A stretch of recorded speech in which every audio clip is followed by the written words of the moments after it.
Assalamualaikum warahmatullahi wabarakatuh. Perkenalkan, nama saya Ahmad Rafiq Kasah, NPM 203402516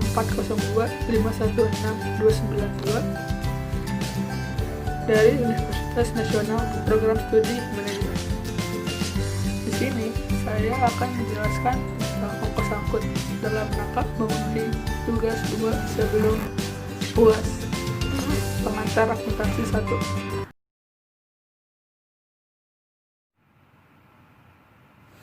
Dalam perusahaan dagang, itu kita pasti ada aktivitas untuk pengangkutan barang.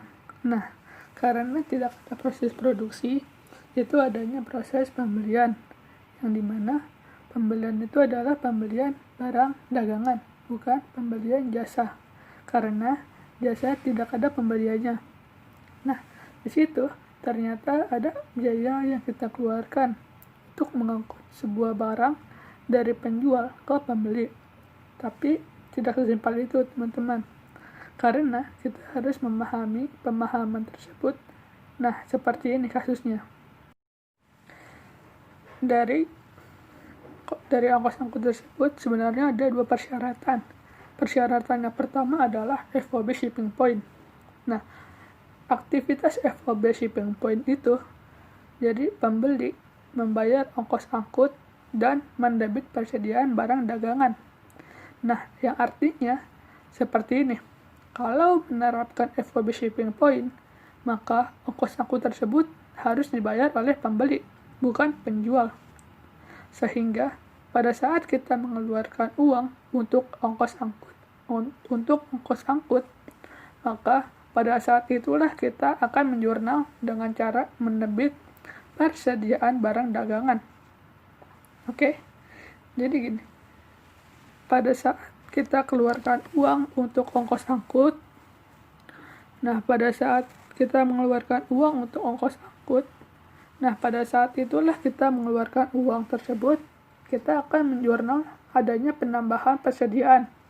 Sebetulnya persediaan tidak bertambah, tetapi nilainya saja yang bertambah, karena adanya ongkos angkut yang kita keluarkan. Jadi contohnya itu seperti ini. Jika kita membeli suatu barang dengan harga 50.000 dan ongkos angkutnya itu sebesar 10.000, berarti barang tersebut nilainya bukan 50.000, melainkan 60.000, karena adanya tambahan nilai dari ongkos angkut tersebut. Makanya di debitnya persediaan barang dagang, itu pun jika kita menggunakan metode perpetual. Berbeda dengan jika kita menggunakan metode periodik. Dalam menerapkan FOB shipping point ini, maka hak pemilik beralih ke pembeli pada titik pengiriman. Nah, karena ongkos angkut ini dibayar oleh pembeli, maka barang tersebut akan menjadi hak pembeli di tempat melakukan transaksi pada saat pengiriman barang. Nah, kalau misalkan menjadi hak pembeli pada saat pengiriman barang, itu ada beberapa risiko. Nah, risiko yang pertama adalah jika barang tersebut rusak di perjalanan, maka yang akan menanggung risikonya bukan penjual, melainkan pembeli. Nah, risiko kedua yaitu jika barang tersebut hilang di perjalanan, maka yang menanggung risiko itu bukan penjual, melainkan yang menanggung risiko tersebut adalah pembeli. Karena berdasarkan kesepakatan, yaitu kesepakatan FOB shipping point, dia menanggung risiko karena berdasarkan kesepakatannya bahwa ongkos angkut itu ditanggung oleh pembeli. Jadi, apapun resikonya di perjalanan dengan barang tersebut, maka yang menanggung resikonya adalah pembeli, bukan penjual. Nah, setelah itu kita lanjut ke penjurnalannya. Jadi, dalam penjurnalan itu ada 2 metode pencatatan, yaitu catatan persediaan. Nah, Dua metode itu, yang pertama adalah metode perpetual dan metode periodik. Nah, jadi yang pertama itu kita menjurnal dengan cara perpetual dulu ya. Nah, kalau menjual barang pada tanggal 10 Juni, Net Solution membeli barang dagang dari Magna Data secara kredit sebesar $900. Syarat FOB shipping point dan membayar ongkos angkut sebesar $50. Kalau menjual barang secara kredit, berarti pembeli tidak mengeluarkan uang, tetapi barangnya itu diterima oleh pembeli. Nah, karena syarat dari FOB shipping point ini, maka ongkos angkut ditanggung oleh pembeli, bukan penjual. Nah, dengan metode perpetual, pada saat Net Solution membeli barang sebesar $900, maka kita harus mencatat dengan persediaan bertambah sebesar $900. Nah, berarti persediaan dagang debit sebesar $900. Setelah kita menjurnal persediaan barang dagang, selanjutnya adalah utang usaha. Nah, utang usaha ini adalah utang usaha dari Net Solution kepada Magna Data, yaitu sebesar $900. Jadi, pada penjurnalan, kita harus menjurnal dengan cara utang usaha sebesar $900 kredit. Nah, setelah itu gimana dengan ongkos angkutnya itu yang sebesar $50? Jadi, ongkos angkutnya itu dijurnal dengan cara yang pertama adalah persediaan barang dagang sebesar $50, yaitu di debit. Nah, yang kedua itu adalah kas sebesar $50 juga di kredit. Kenapa kas di kredit? Karena kita lihat dari Net Solution itu kan membayar ongkos angkut sebesar $50, yang berarti kas dari Net Solution tersebut berkurang sebesar $50, yang berarti kas secara kredit sebesar $50. Nah, selanjutnya itu adalah metode periodik. Tadi sudah memakai metode perpetual. Nah, sekarang pakai metode periodik, tapi kasusnya itu sama. Nah, kalau metode periodik itu pada saat kita melakukan pembelian, maka kita tidak akan mencatat persediaan, tapi justru yang dicatat adalah pembelian, yaitu pembelian sebesar $900 di debit. Nah, setelah kita mencatat pembelian sebesar $900 di debit, selanjutnya kita akan mencatat di jurnal itu utang usaha. Utang usaha dari Net Solution kepada Magna Data sebesar $900 secara kredit. Nah, setelah itu gimana dengan ongkos angkutnya? Nah, jadi pada metode perpetual kan di debitnya adalah persediaan barang dagang. Tetapi di metode periodik itu bukan persediaan barang dagang, tetapi ongkos angkutnya itu adalah debitnya beban angkut. Karena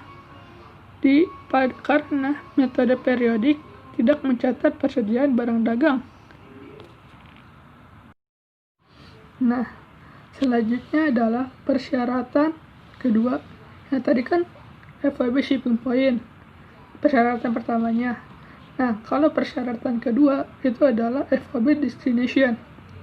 Nah, kalau FOB destination ini, penjual membayar ongkos angkut dan mendebit biaya pengiriman.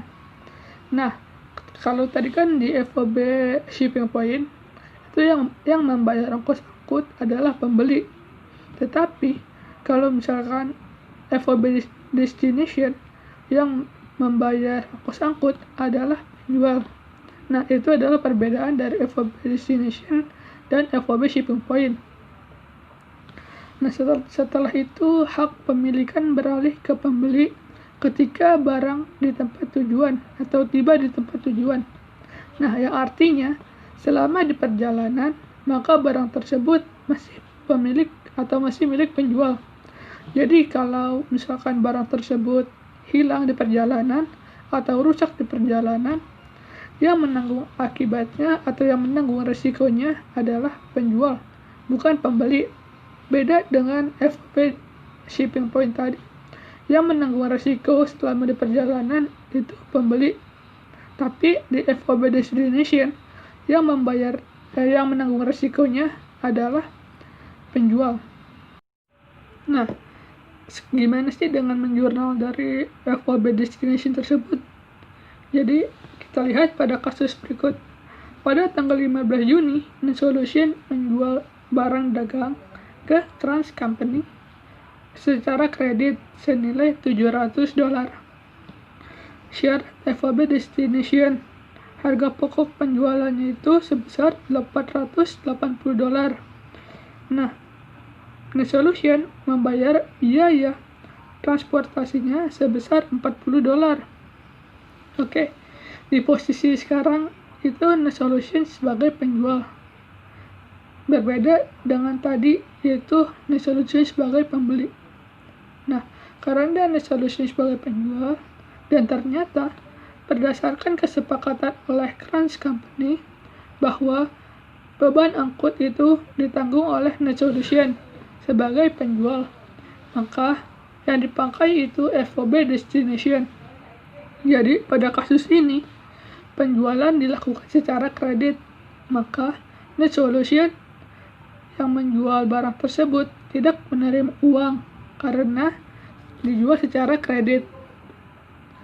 Nah, jadi jurnalnya itu adalah di debitnya itu piutang usaha. Kenapa piutang usaha bukan kas? Karena pada transaksi tersebut tidak menerima uang karena secara kredit. Jadi yang ditulis pada jurnal tersebut adalah piutang usaha sebesar 700 secara di debit. Nah, karena metodenya itu perpetual, maka perpetual itu harus mencatat persediaan, baik itu membeli maupun menjual. Karena sekarang kita akan melakukan penjualan, karena melakukan penjualan itu, maka barang dagangannya berkurang. Jadi, karena barang dagangannya itu berkurang, maka persediaan barang dagang juga berkurang.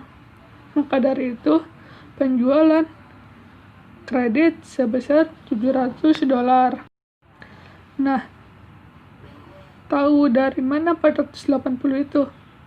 Itu kan ada 480 ya. Nah, $480 itu dari harga pokok yang diketahui sebelumnya. Kalau metode perpetual itu melakukan penjurnalan 2 kali pada saat menjual.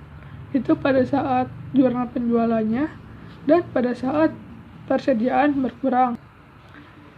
Nah, bagaimana dengan biaya transportasinya? Biaya transportasinya itu kita harus menjurnalnya juga, karena itu wajib.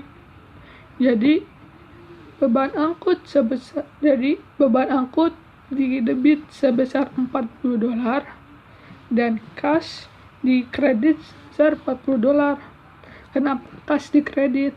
Karena pada kasus ini NetSolution sebagai penjual itu yang membayar ongkos angkutnya atau membayar biaya transportasinya. Maka dari itu, kas dari NetSolution berkurang sebesar $40, yang berarti kas di kredit sebesar $40. Nah, selanjutnya adalah metode periodik. Nah, kalau metode periodik, ketika kita menjual, debitnya itu piutang usaha dan kreditnya adalah penjualan. Nah, karena metode periodik tidak menjurnal persediaan barang dagang yang berkurang, jadi jangan menjurnal itu. Itu cukup hanya satu jurnal saja, yaitu piutang usaha pada penjualan. Nah, adapun dengan menjurnal biaya transportasinya itu wajib, yaitu beban angkut di debit dan kas di kredit.